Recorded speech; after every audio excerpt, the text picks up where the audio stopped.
this, and yes, this is me going to talk a little bit about boxing, a little bit about MMA. If you don't like that, don't want to hear about that, turn it off now. That's what this video is going to be about.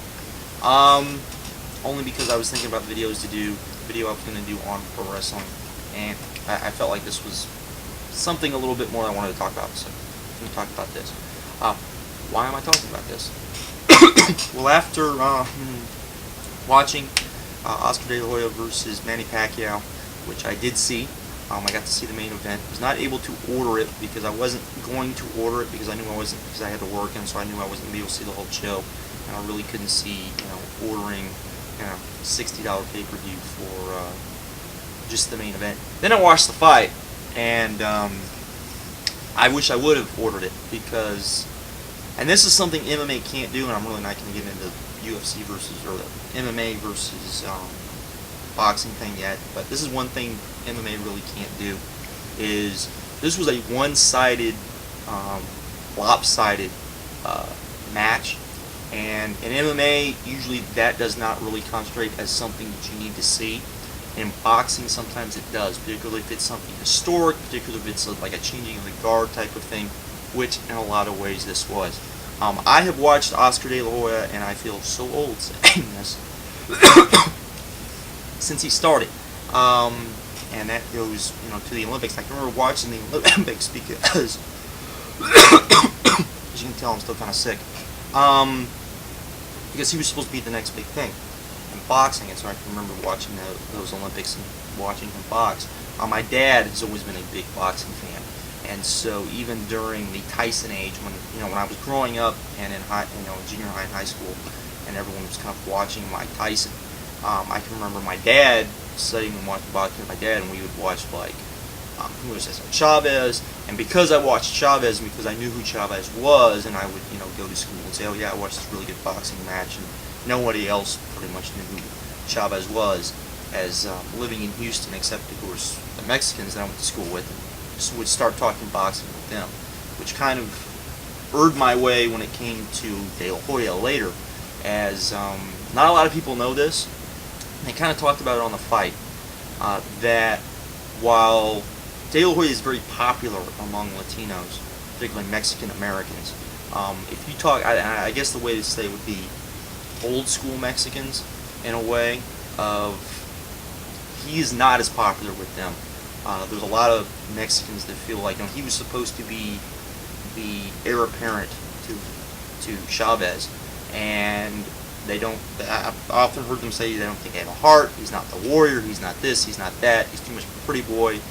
He's never really, delivered. They felt in a big fight, and so they've never really been behind him. So, and that's one of the things I've always found funny, especially when you watch an Oscar match. They always talk about how popular he is, and I think that while he is very popular, he's also very hated too, and that includes among Latinos and Mexicans, particularly, as I said, I would say old school Mexicans as opposed to, I guess, new school Mexicans. I guess you would say Mexicans that are more Americanized usually have a tendency to like Oscar more, and then kind of the more, Mexicans, I guess, I don't know how to put it, would be, I guess old school Mexicans is the best way to put it, just have never really been big into Oscar, just in my opinion, living in Houston, Texas, is kind of the way I've seen it as I've grown up, worked with some, heard some of them say good things, heard some say bad things, and that sort of thing. But so I've watched him, the Golden Boy. He's often called the Golden Boy because he can make money. People will spend to watch his fights. Then you have Manny Pacquiao, who, for the most part, has boxed in a division up until a couple years ago. Was a division not too many people cared about outside of Mexico and Latin America. That was really the only place where that division was big business. And then a guy by the name of, and I will bring him up again because this is kind of important, particularly with the whole boxing versus MMA thing. Prince Nassim Hamed, who, because of him, brought a lot of stuff to to those lighter weights. Because, to be honest, before then, not a lot of people cared, and because of that, you had Barrera, who became a big deal because he was the guy that finally beat Prince Nassim, and he became a big deal. Which then, when then Manny Pacquiao took on Barrera, that became a big freaking deal. And hey, it's what it was, I guess is the way to put it. But hey, and of course Eric Morales get thrown in there as well. Marquez, all of those guys became kind of names and important to, I think the more casual boxing fans became aware of them because of him. And so, to a lot of the success that Manny Pacquiao has had, not that he wouldn't be uber popular, where he wouldn't be popular anyways, but I think he's even more popular because of that, and I think it's important to note that, yeah, there is that. So, we got this fight, because this fight was supposed to be Oscar taking on someone that he could make a lot of money with, and what we got was a fight that Oscar was supposed to easily win because he was bigger, supposed to be stronger, and Pacquiao completely dominated him. It was kind of scary. I've heard a lot of people talk about more of the Oscar side of it. He looked old. I would really like to see Oscar fight one more time, if only to see, so we could see if it was, how much of it was Oscar his age, and how much of it was Pacquiao just destroying Oscar. Because one of the things that I have not heard talked about, just as me watching it, was that Manny's power, and this doesn't, if you've never watched a lot of boxing, this doesn't make a lot of sense, but it often happens when guys go up in weight, particularly as much as Manny went up in weight, their power doesn't necessarily go with them, because you're fighting bigger guys, guys that are used to taking heavier punches, and so their punching power doesn't necessarily go with them. Manny's, while he was definitely not, had all of the power he usually has, he still had a lot of power with him, because he was busting Oscar up. And a lot of those punches definitely hurt Oscar, you can tell, and that to me is very scary. And at the end of I would say about round 5, for the first time, I would say in a long time, I finally saw a guy I wanted to see fight Mayweather. I have not seen a guy that I have wanted to see fight Mayweather probably since Diego Corrales. That was the last time I saw somebody I wanted to see fight Mayweather, only because Mayweather is that much of a badass. To me, a lot of people don't like watching Mayweather only because Mayweather is so good. He dominates his fights so much that his fights are boring. I mean, there's only a handful of fights that I've ever seen of Mayweather's that I would say, oh yeah, I would like to see them again.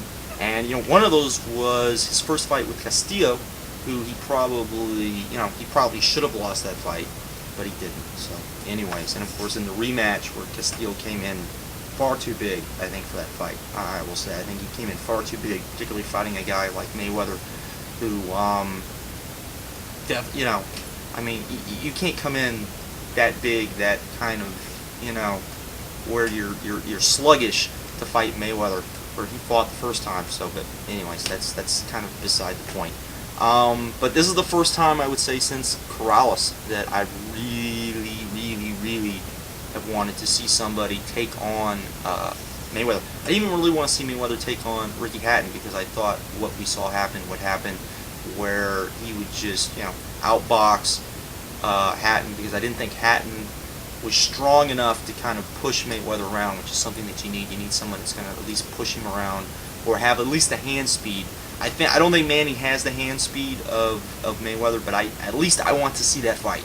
And that's the only, like I said, I know a lot of people have said they don't want to see that fight, and I'm sure one of the reasons is because they don't want to see Mayweather beat Pacquiao, and then Mayweather retire again, and basically the best fighter pound for pound be retiring, because you keep hearing people say, Manny Pacquiao is the best fighter pound for pound. Well, that's because Mayweather retired, but it's more of, there is nobody for me to fight, but hopefully he has someone to fight. I would buy that fight. I would say I would buy Pacquiao versus Mayweather. I would also buy Pacquiao versus Hatton, because that would be, Gaddy Ward, in my opinion, type of just all-out brutal war, which would be kind of fun to see, and that's definitely something I would pay to see as far as a boxing match goes. However, let's get into the whole, MMA versus boxing type of thing.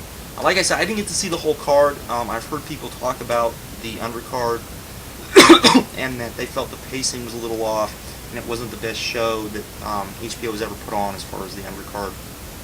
But and again, like I said, I just saw the main event, and I would have paid the money to see the main event. And I didn't pay the money to see the main event, but I would have paid the money. It was that kind of good. That said, yeah. But when they got to where they started doing the entrances, they did. I felt that. I felt that, you know, they did 3 national anthems. They did the Filipino national anthem, Mexican national anthem, and the U.S. national anthem. They did all of those. That, along with how they did the re-entrances and all of that. I've heard, to me, it felt much bigger, particularly after seeing Lesnar Couture.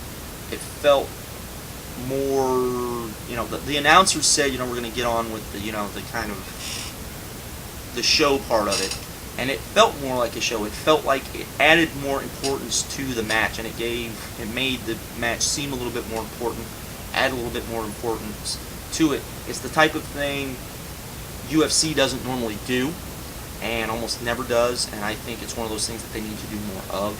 Like I said, I brought up Prince Nassim Hamed. If Prince Nassim Hamed, who basically got where he was because he could knock guys out, okay, he was a showy fighter, he was a marketable fighter, and he had these amazing entrances. One of the reasons why he drew as good as he did is because he had these amazing entrances, and people hated the entrances or they loved the entrances. People would turn in just to kind of see these entrances and see what he was going to do next.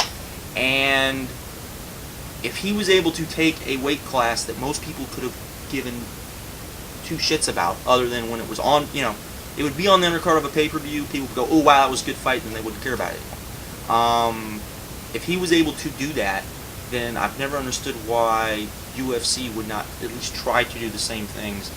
I'm not saying maybe every pay-per-view, not every show, but maybe, you know, 4 times a year, have a show that's supposed to be a big show, and add some really good production values to it. When I watch particularly HBO boxing, UFC looks very much more kind of, it would be like comparing, this is kind of the way I look at it, WWF in the 90s to ECW, where yes, ECW wanted that underground look, and maybe UFC wants kind of that underground kind of look, except that the mainstream media is not going to give you any type of credit, okay, which is where UFC needs to try to get, until they are able to make it look like it is a big freaking deal. And it doesn't look like it's a big deal. It looks second rate next to boxing, and it needs to look as good as boxing, particularly the best boxing, which is HBO boxing. And when it doesn't, it hurts the product. And to me, it's one of the big kind of knocks I always have against UFC. I always bring this up, and I know a lot of people hate hearing it, but really, I think that's in the last pay-per-view, Dana was talking about the economy, and they've been cutting fighters, and that sort of thing. And I'm sure that's part of it. I'm sure the money part of it is.